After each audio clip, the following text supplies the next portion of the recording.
All right, so we're back. And yeah, so we've left Okinawa. We're heading to Korea now. I went to Seoul. I went to Seoul for a decent amount of time, maybe a week, maybe 5-ish days. But my memory of Seoul is that my feet hurt a lot, and it's because I've been walking around so much.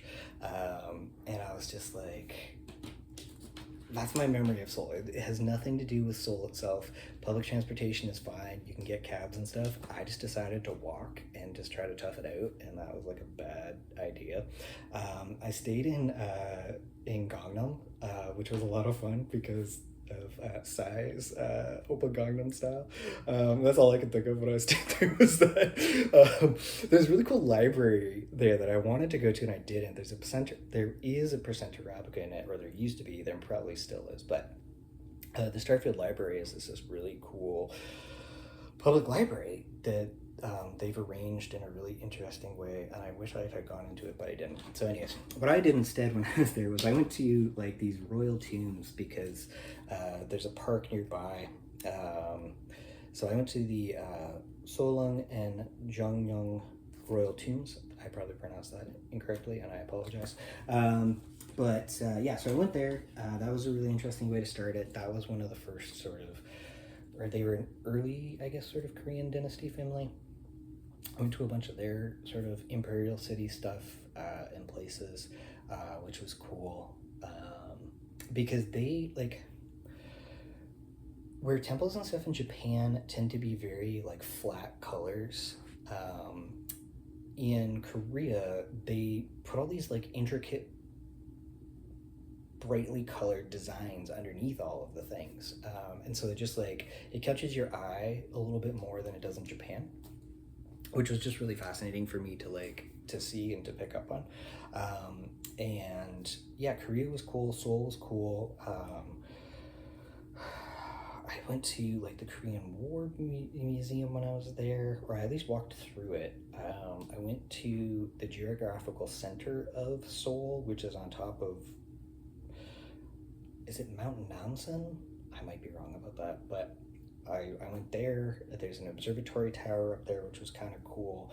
I spent a little bit of time walking around in Gangnam, actually. I went to a Tim Hortons in Gangnam when I first got there. I was like, this is awesome. Because I hadn't been to anything that was like Canadian on like my trip yet, so it was very fun to like have this little moment of like home away from home in Seoul. And I went to the city hall, which was really cool. They have like on the inside of it, they have all these plants that grow up, are growing in tiers up the side of the building, and it's very interesting. I walked along there's a river. I don't remember what the name of it is, but I walked along that river. There used to be a highway that was built over top, and then they took the highway out, and so now you can walk along the river, and that was really cool. And you can cross back and forth a bit at different points because they put these blocks into the actual river itself so that you can hop across. And at the end of it, when you get to where like the city center is, there's a little waterfall that they built into it. It's very cool. I got coffee when I was down there. And then, yeah, I went to the city hall / library. And then, honestly, I just kind of like tried to take it easy as much as I could when I got to Seoul because I just walked around so much. So yeah, my memories of Seoul are a little hazy. I definitely got to see, I went out to, there's a place, I don't remember the name of it, but it features in all the K-dramas. And it's a giant park near what's like kind of like this office area that people work in. But I went there and I got to see some cherry blossoms because finally the cherry blossoms were out somewhere. So I got to see some there. And then from Seoul, I went down to Busan, and Busan was like my favorite thing in Korea. It's this beach town on the southern side. I have friends who briefly worked there as English as second language teachers, and they lived there for a year. And I remember one of the things they said to me was that like Busan, as opposed to those Korea, sometimes comes off as like a little gruff, but like I did not find that at all as like an outsider. And it was just a really interesting place to me because it was like they had this beautiful beach. I stayed at this hotel that was on this beach. Like you just walk out onto Hyundai Beach, which was really cool. I used to, yeah, in the mornings it was great to go down and get, I got addicted to those little canned coffees in Asia. And so I would get a canned coffee and I would just walk out onto the beach with all the locals and just like walk across this thing. And yeah, it was just, you know, it was just a really fun experience to pretend to be like a local to some extent. I walked all the way out to this, is it Haidong Yongguansa? There's a seaside shrine that I walked all the way out to. It took me like 2 hours or something, and I walked along this road that was just all cherry blossom trees that were in full bloom along the way. It was very cool, and in parts of it, the sidewalk was actually like that like Trex decking that had been built up like around the trees so that they could keep the trees safe, and then you could just walk around them and stuff. That was a very fun experience. I got a ticket to go to see a Korean baseball team play. I got to see the Busan Giants play. That was a lot of fun. I think I paid like, it was either $20 or $40, and I got to sit like 4 rows from the actual retainer wall that was the playing field, and I was like, this is sick. The stadium is amazing. It's kind of built into the side. Like when you get into it, if you look up on one side you see these mountains, and if you look up on the other side you see the skyscrapers of the city and stuff. That was super cool. I bought like a jersey, I bought a hat, I went like full out. I was sitting in the visitor side and I was like fully decked out in Giants gear. And yeah, that was just, it was a lot of fun. I really enjoyed that experience. One of the guys at the hotel was able to help me get tickets. He had an account with the team, and so that was how you get tickets and stuff, and so that was super helpful. And yeah, I think you had to pay with like a Korean credit card as well. Like I couldn't use my credit card to pay, so I had to like send Venmo him money or something in order to do it. But that was like super cool. That was such a fun experience, and I was very excited about that.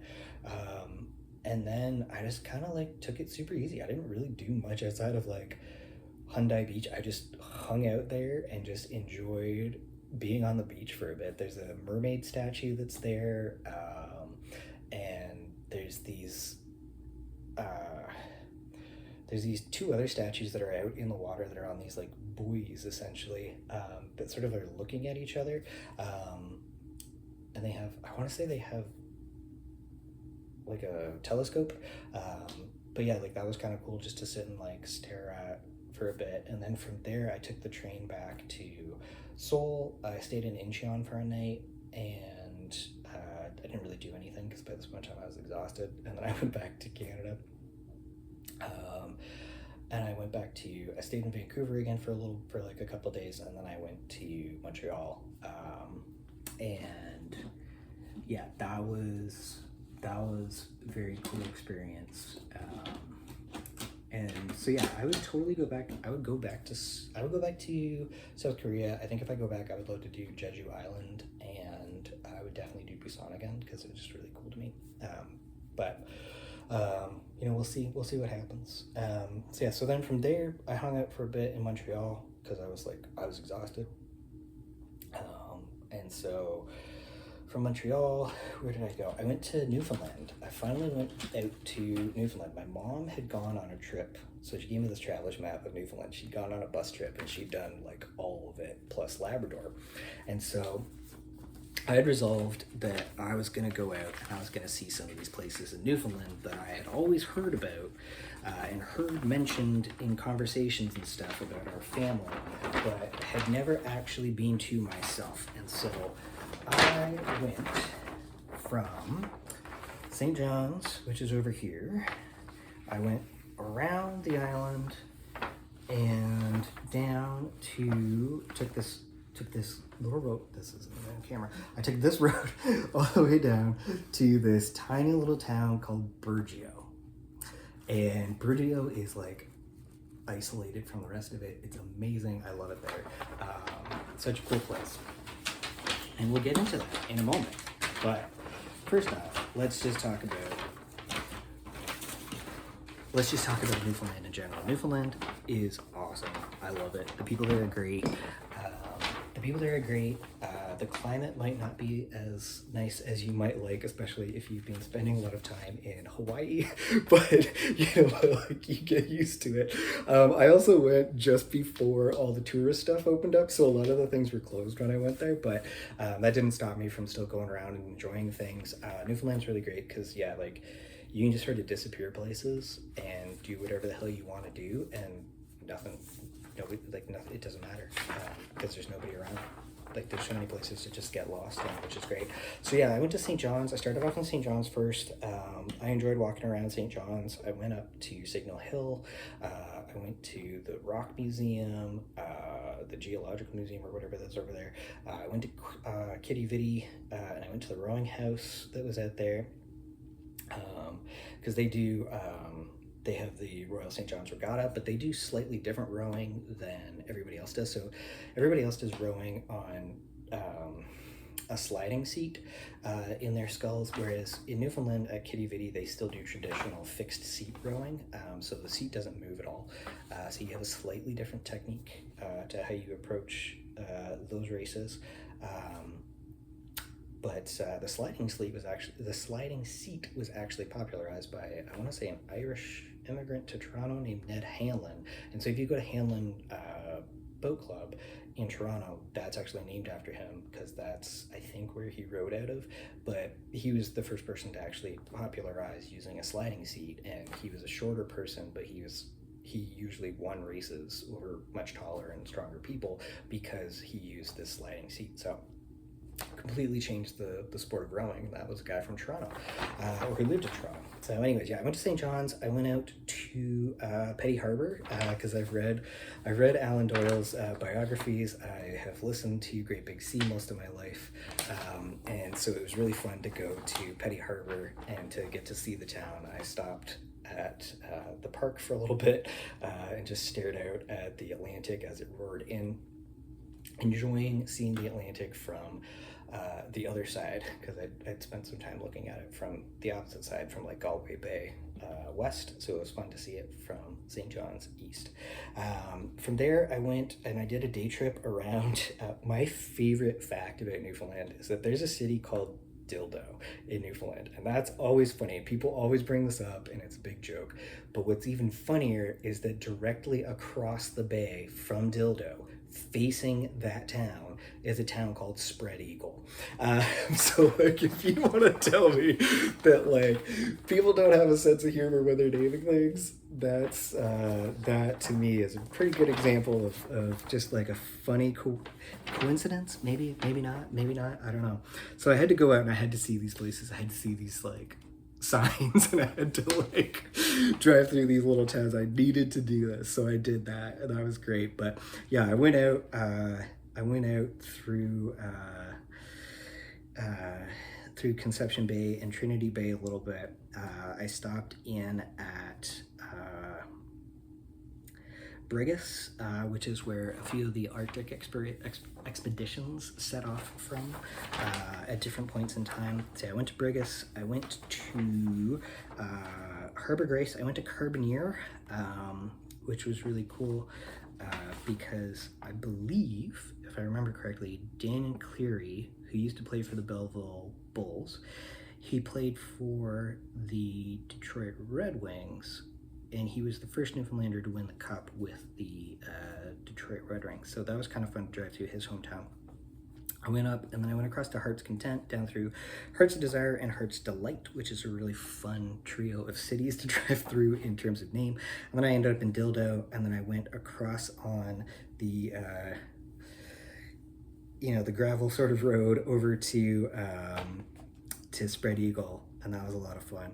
So then I went back to St. John's, and then the next day I headed out on my larger trip, where I stopped in at, I was going up to Bonavista actually, and I stopped in at Come By Chance And then on the other side of Come By Chance on the road is Sunnyside, which Sunnyside is where the first transatlantic cable was landed or something like that.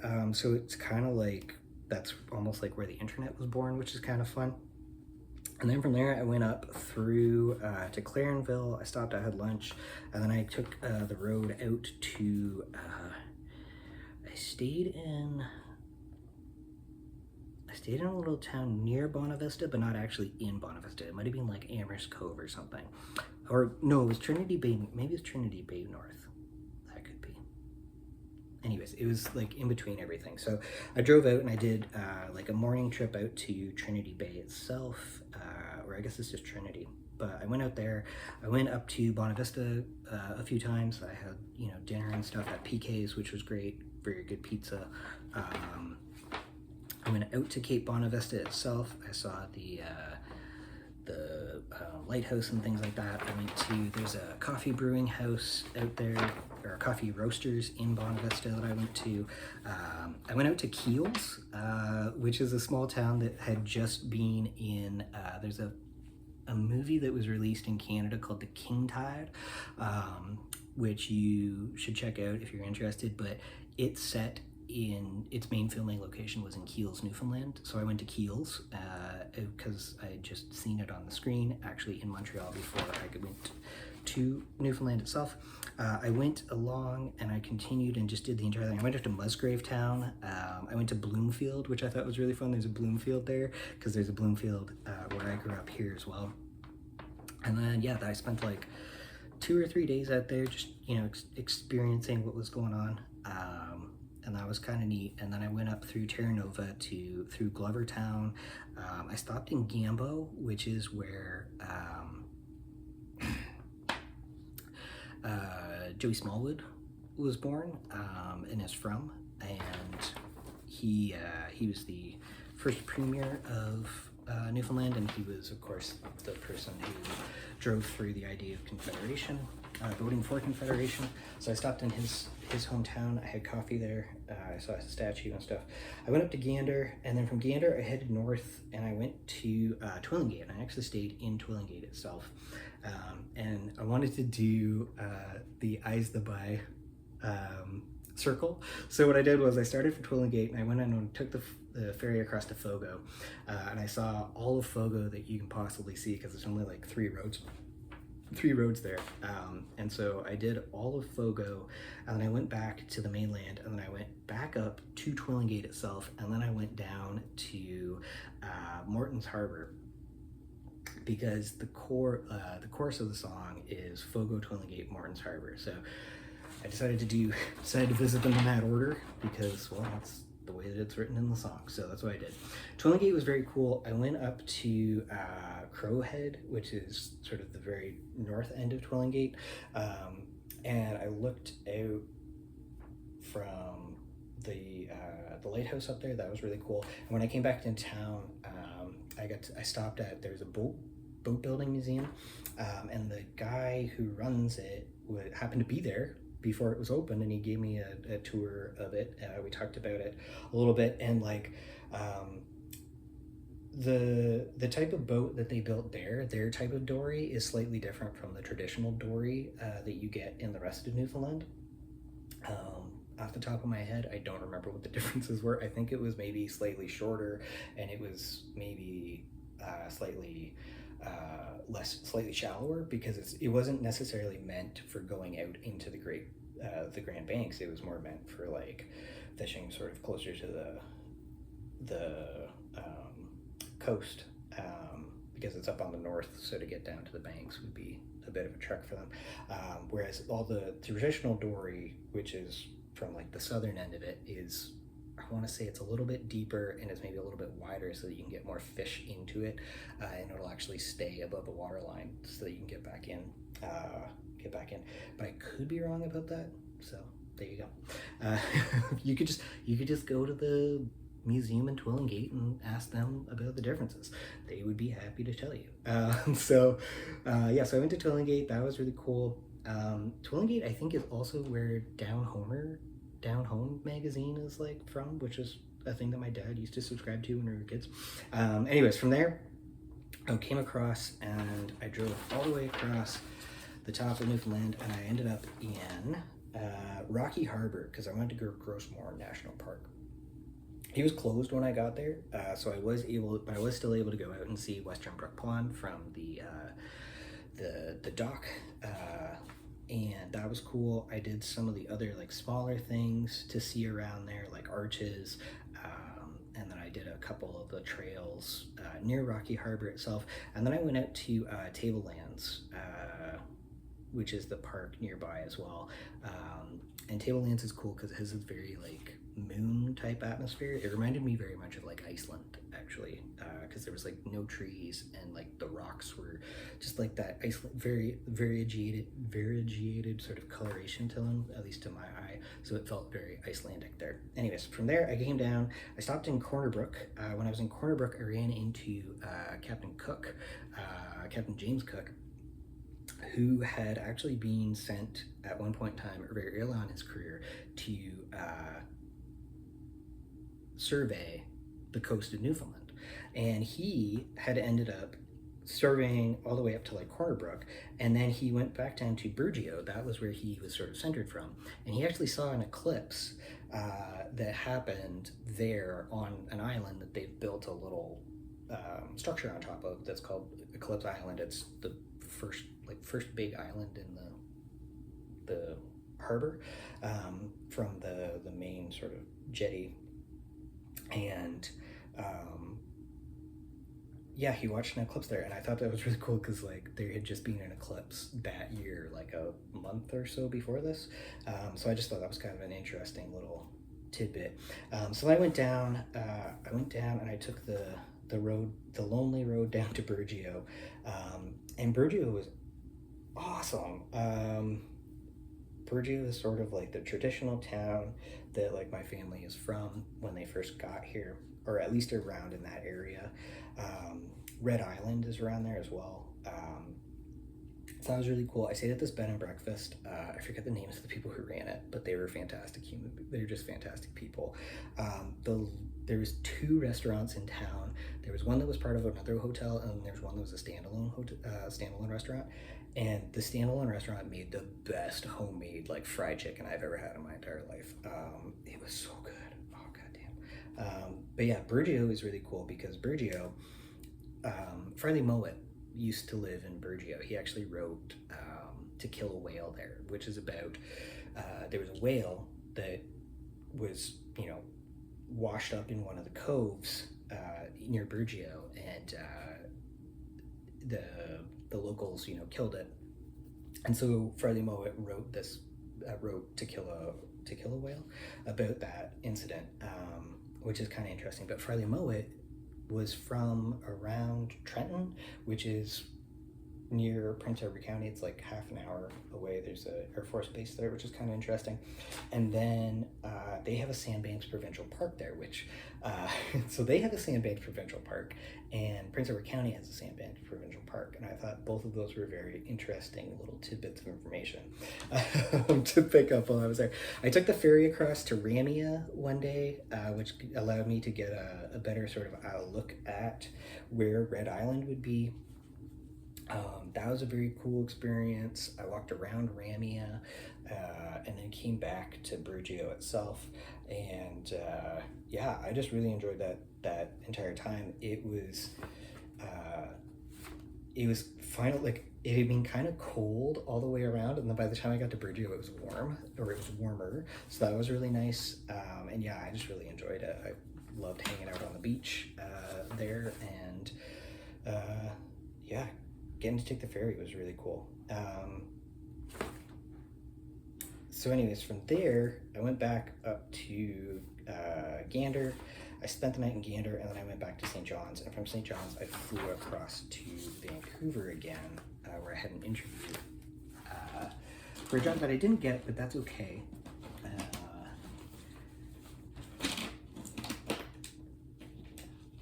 But yeah, so I did that. I went to the rooms when I was in St. John's, actually, and I learned about, little bit more about the Royal Newfoundland Regiment, which was really cool. Because yeah, I'd been at Beaumont Hamel already in the September previous to that, so it was just kind of interesting as like a full circle sort of learning thing, as well as I had read a book about the Royal Newfoundland Regiment at some point in time, so it was just interesting to finally like get more information about all these things when I was out and about.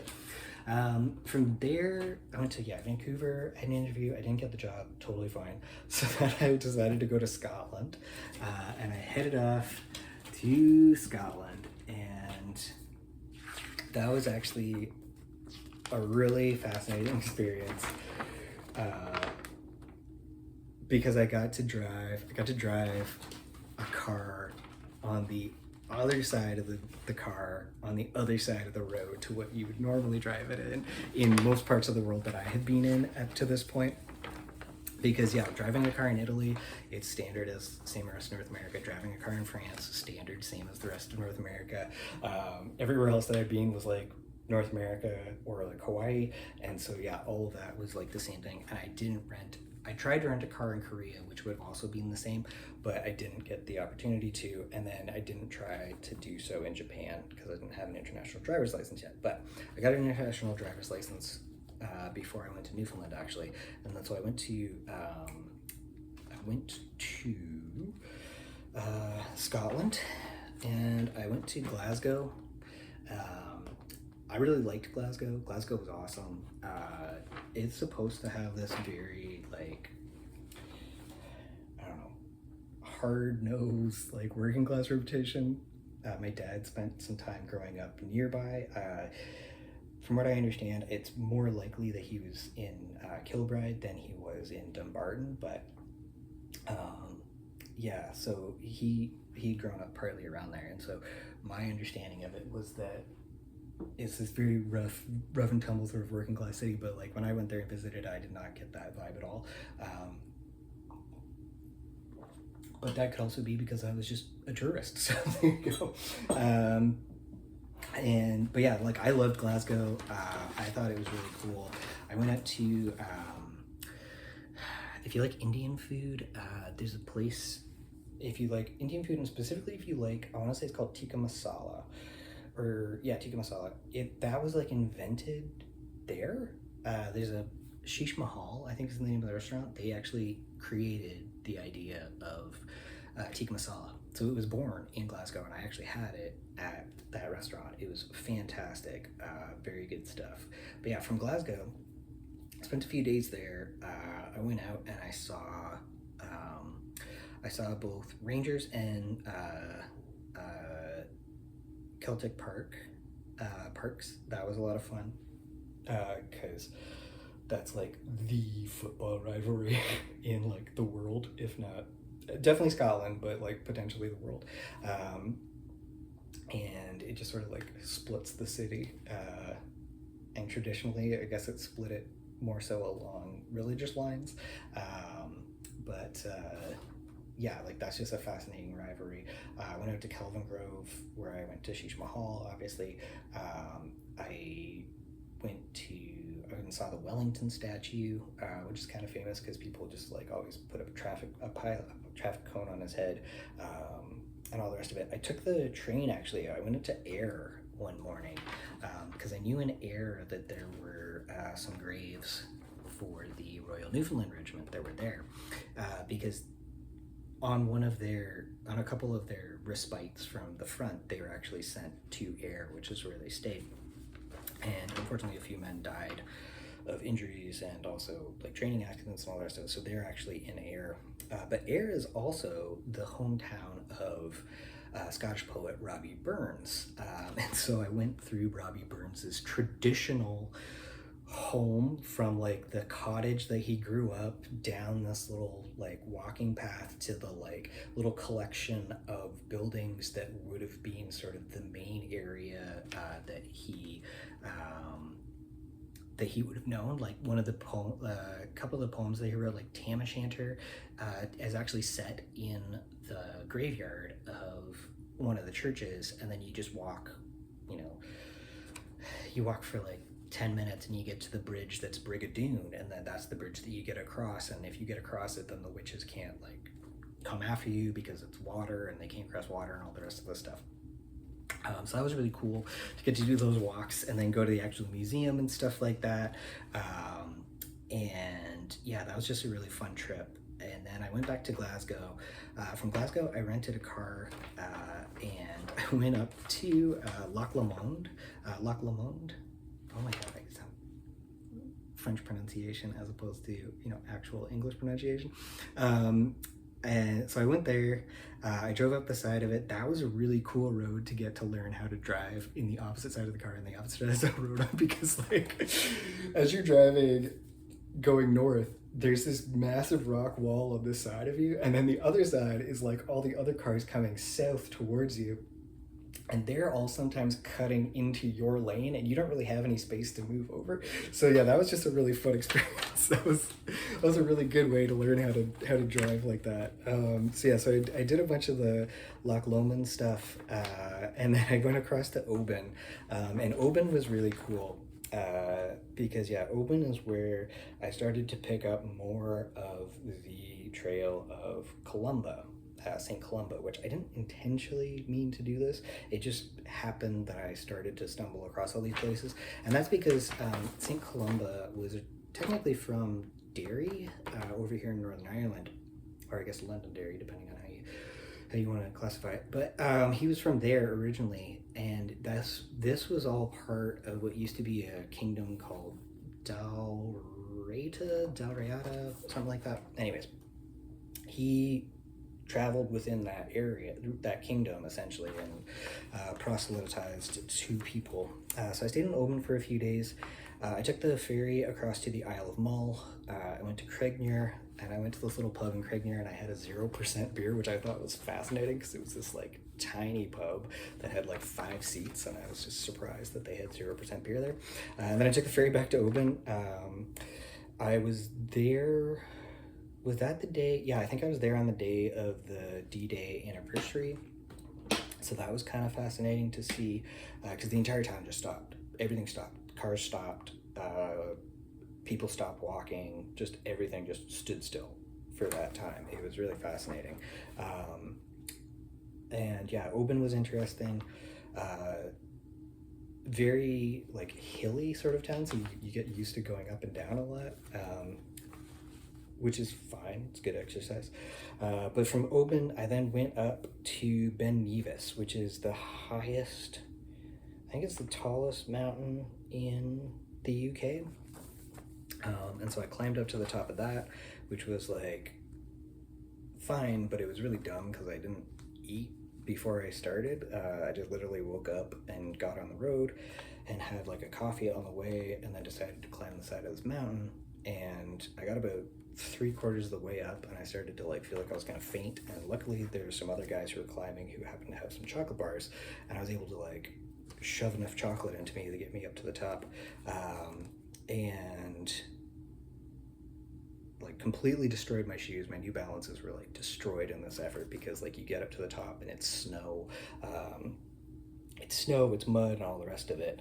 And then yeah, from there I went back down, went to the McDonald's, had all the McDonald's that you could possibly have, and then continued on my way up. I stayed in Inverness for a few nights.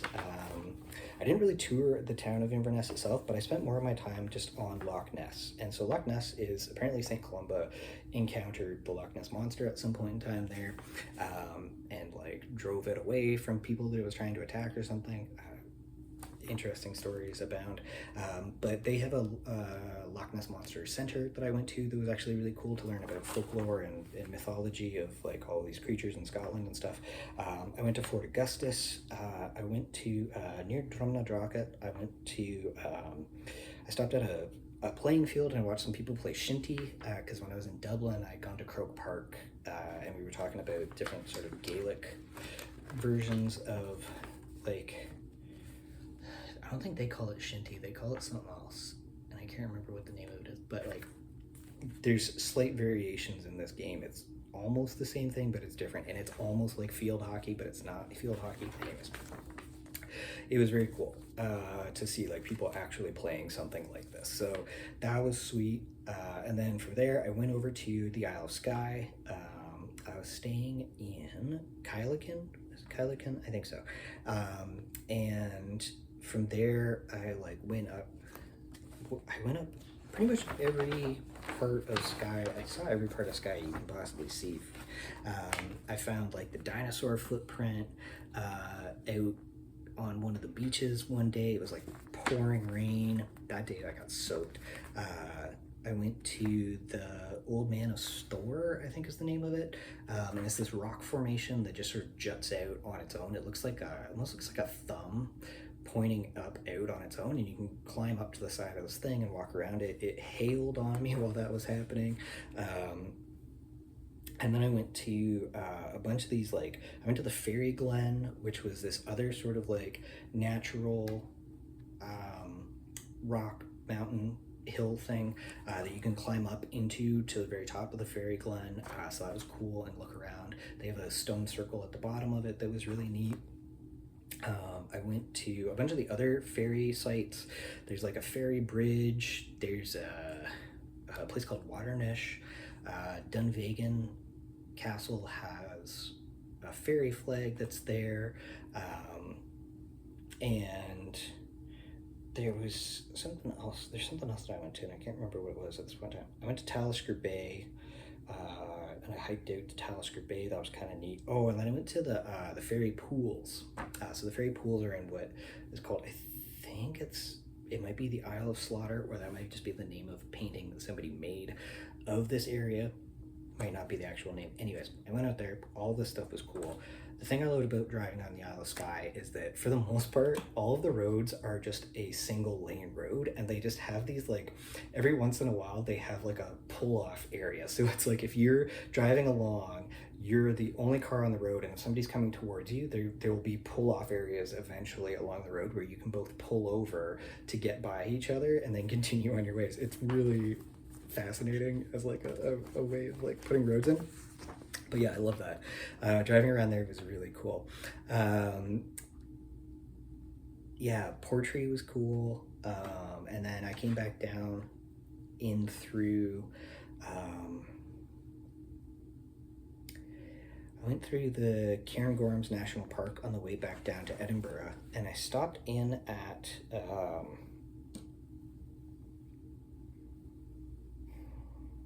what the hell is the name of that? Dunvegan, or no, not Dunvegan. Birnam Wood. I stopped in at Birnam Wood, and I picked up a branch that I found on the ground, and I took the piece of Birnam Wood over to between Perth and Dundee is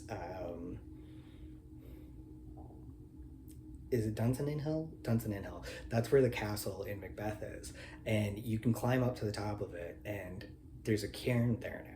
And so I was driving around trying to find it, and Google Maps sent me on this like back road somewhere, and I stopped and I asked this guy who was walking along, how do I get to this place? And so he directed me to park just up the street, or just up the road street. There's open just sheep fields. To park just up the road a little bit, and like I could then try to climb it up that way, but it wasn't the official route. So I climb over this like stone wall into a sheep pasture, and it's just, there's no path. It's just sheer, almost like, not quite sheer, but like very steep grade all the way up to the top of the Lord of Dunsinane Hill. So I'm like dragging this branch up the side of this thing, and I'm like, this is the dumbest thing I've ever done. And then I get it, and then I made it up to the top, and so I left it there for for Lady Macbeth and Macbeth himself, just so that they know that Birnam Wood had finally made it to Dunsinane Hill. And yeah, and then I went back down, thanked the sheep for being, gracious hosts, and then continued on my way. It turns out I was wearing just a pair of like dress shoes that I had instead, and so they were like these flat-soled dress shoes. I was trying to like climb the side of this hill.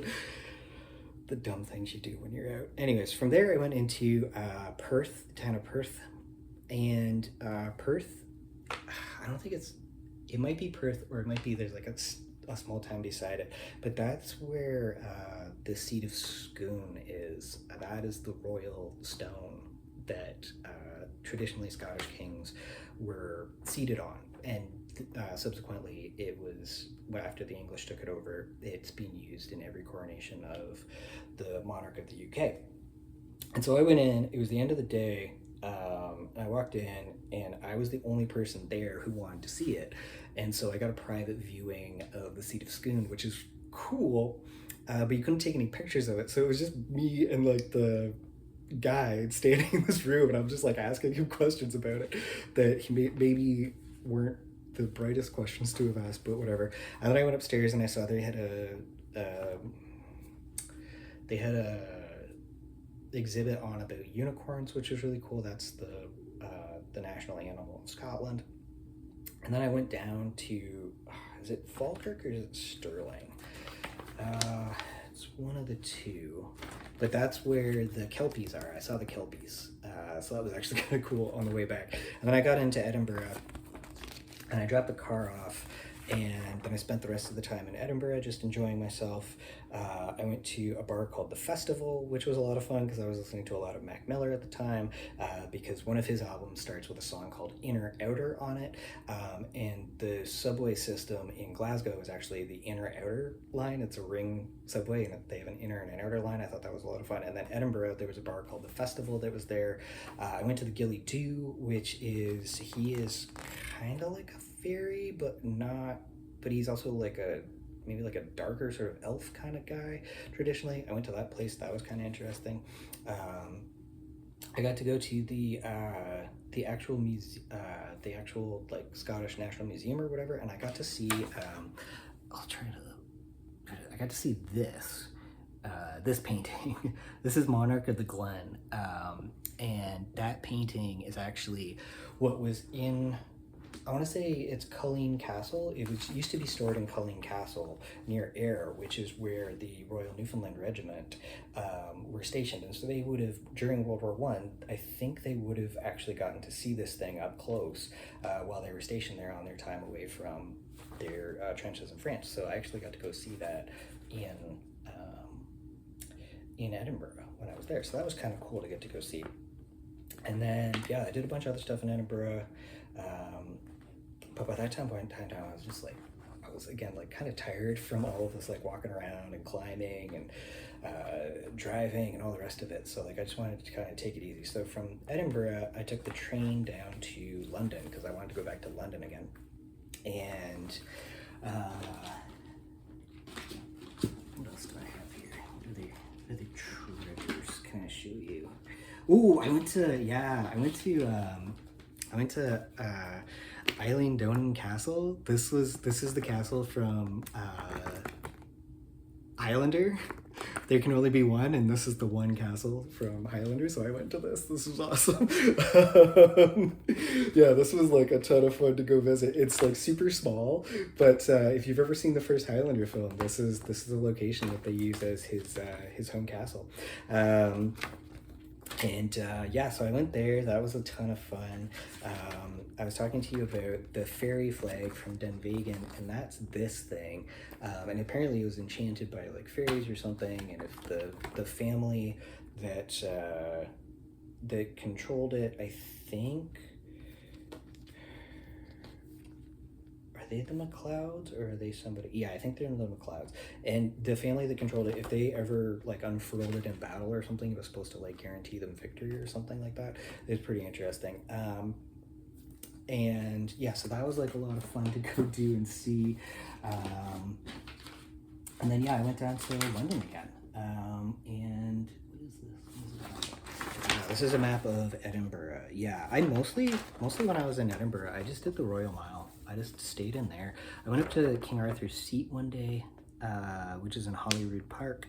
I went over to the National Monument in Calton Hill.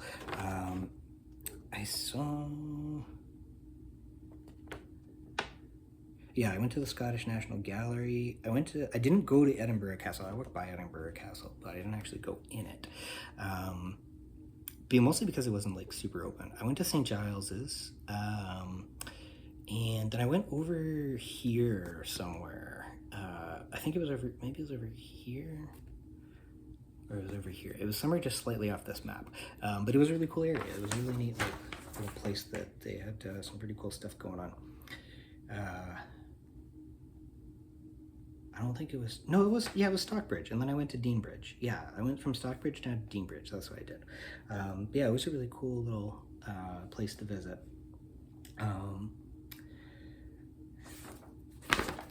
And yeah, I highly recommend it. If you ever get the chance, you should definitely go check out Scotland. So then, yeah, I went to, what do we got in here? That's for here. So then, yeah, I went down to London. And when I was in London, I got to see some cool stuff. Got to see some cool stuff when I was in London because there's always cool stuff going on. But my favorite thing was one of my favorite things was I went to the Japanese embassy and I got to see these portraits of the Yoshidas. And so this was like 3 generations of the Yoshida family were painters, and I got to see their different watercolors that they've made of like nature and stuff and places that they've been, and that was actually really cool while I was there. What else did I do? I went to Tring. My grandmother was born in Tring, apparently. It's this small town that's like an hour and a bit out of London. I took the train up. I went to Tring. I had coffee in a cafe. I went to the park. I met some fun people in the park. We hung out for like an hour, just chatted about what was going on, what I should check out in town. I walked up the main street, I had lunch, and then I went to the Zoological Museum, or it's a branch of the Natural Museum, and it's just this guy who collected taxidermied animals, and so it's just this old house that's full of just taxidermed animals, and it's kind of interesting. Like if you like that kind of stuff, it's interesting. They had like extinct animals and stuff in there. They had a wolverine, which was like super cool because like you never get to see Wolverine. So yeah, that was sweet. And then yeah, I went back to London. I wandered around London a lot. I did slightly different stuff in London than I did the first time. I definitely went to see the HMS Belfast when I was there.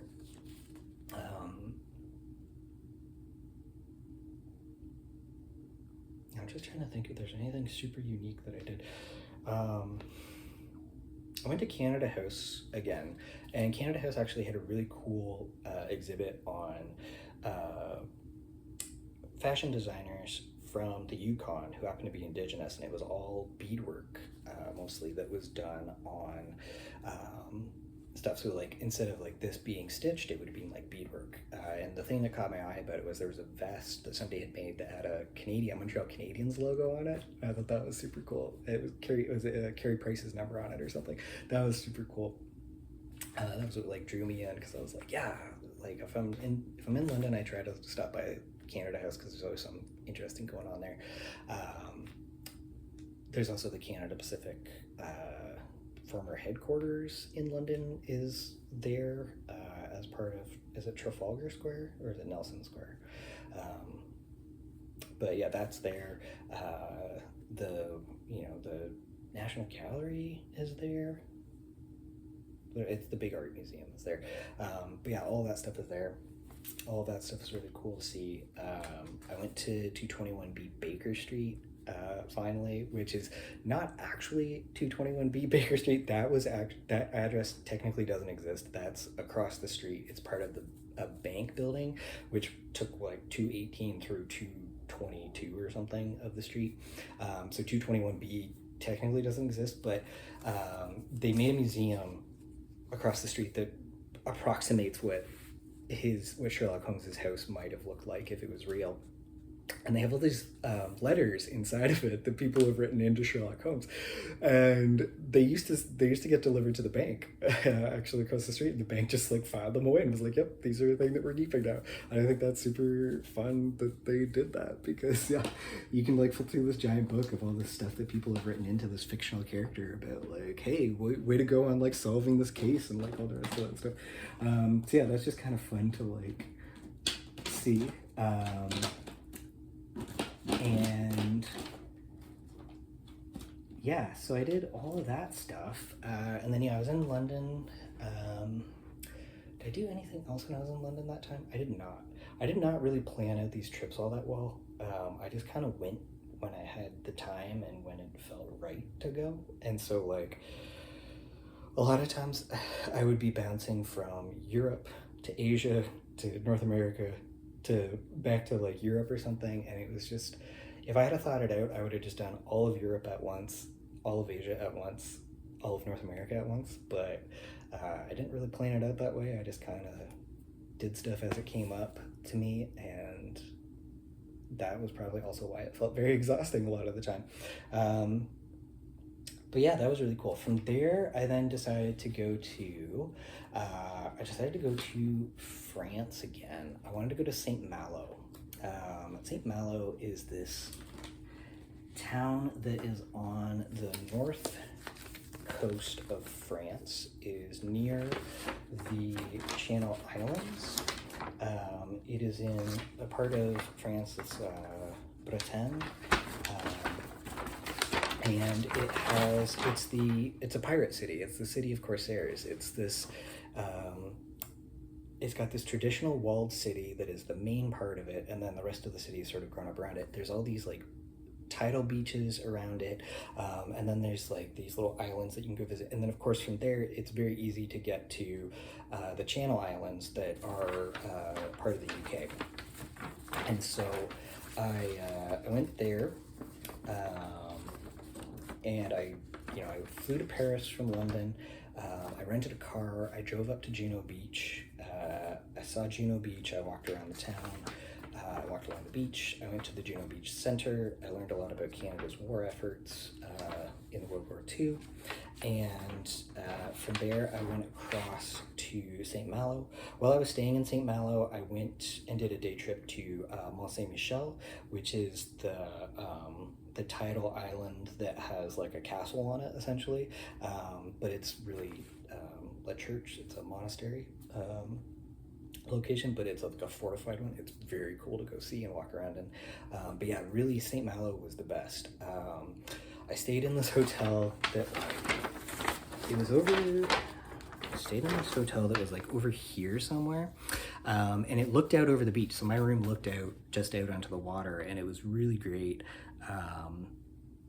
Because you could just watch the water come in and go out, and the beach dry out and all the rest of it, and like you could go down and just walk along the beach to get into the town and stuff. And so I spent most of my time in St. Malo coming along the beach into what is the old town here, and this is the actual fortified city of St. Malo.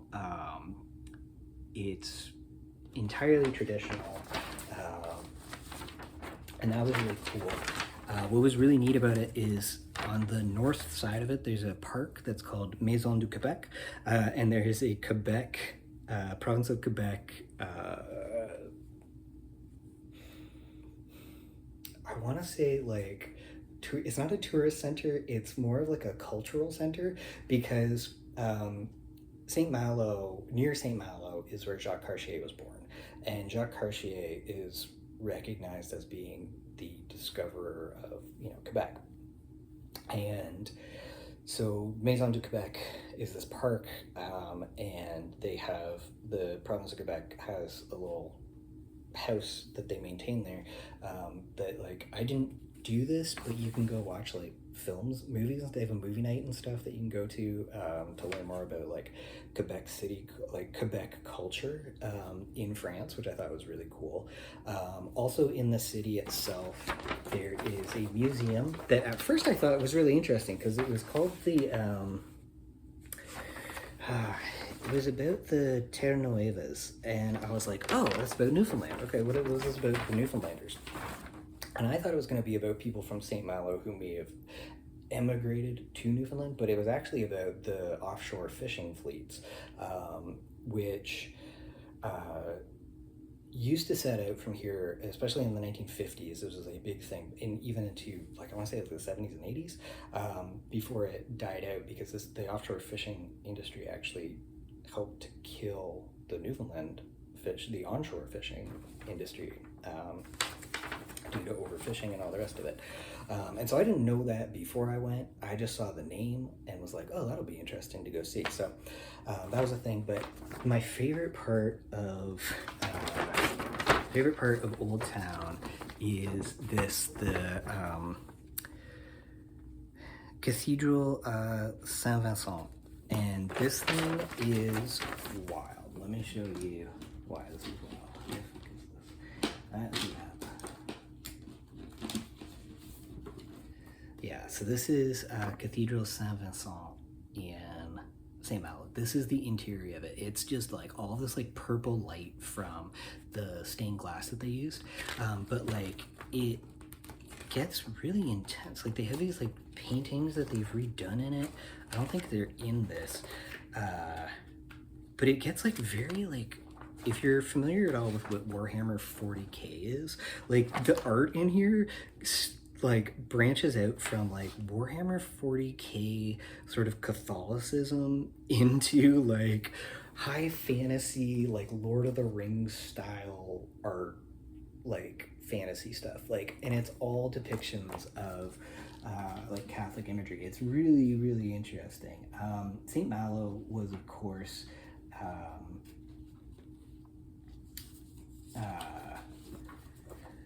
occupied during World War II by the Germans, and so they had, when I was there, they actually had an exhibit on by a army photographer named Lee Miller, and she was one of the first people to come into the city after it was liberated, and she took a bunch of pictures and stuff, and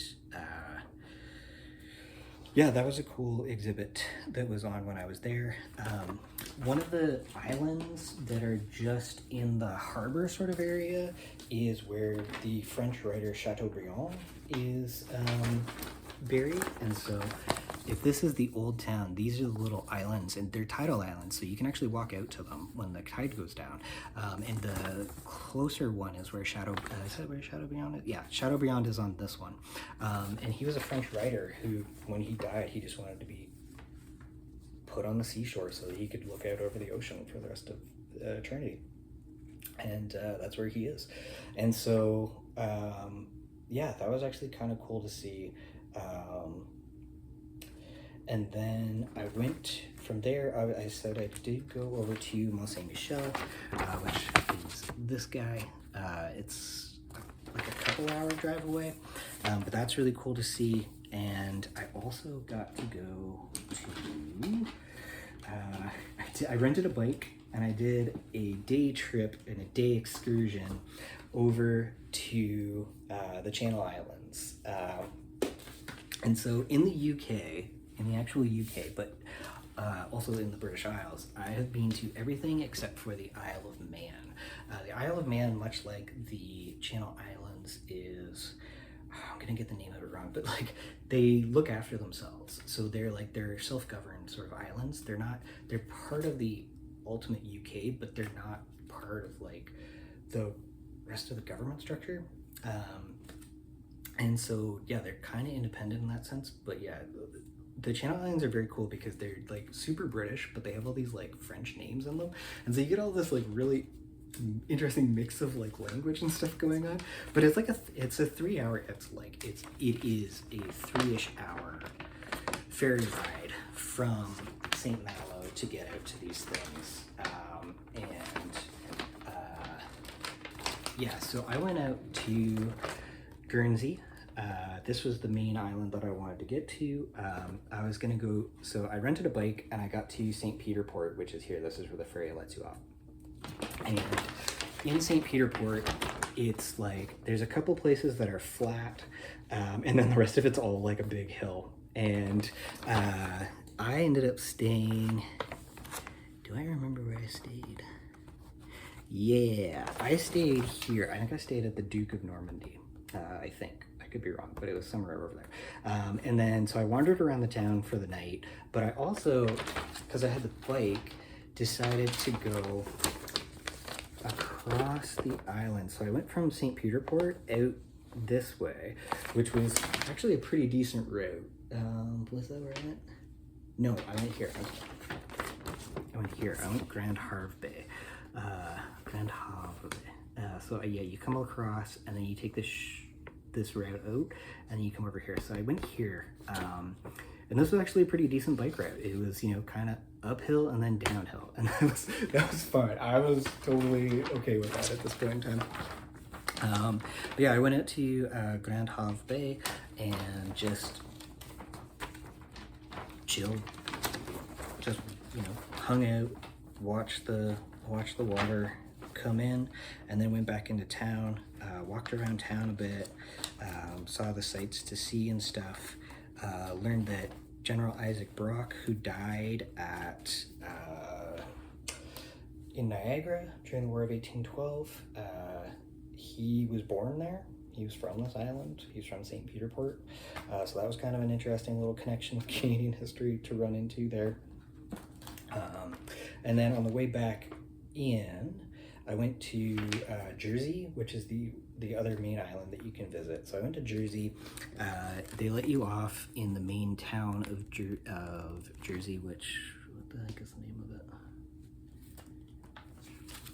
I was literally there for like an afternoon, so for me to remember that is fascinating.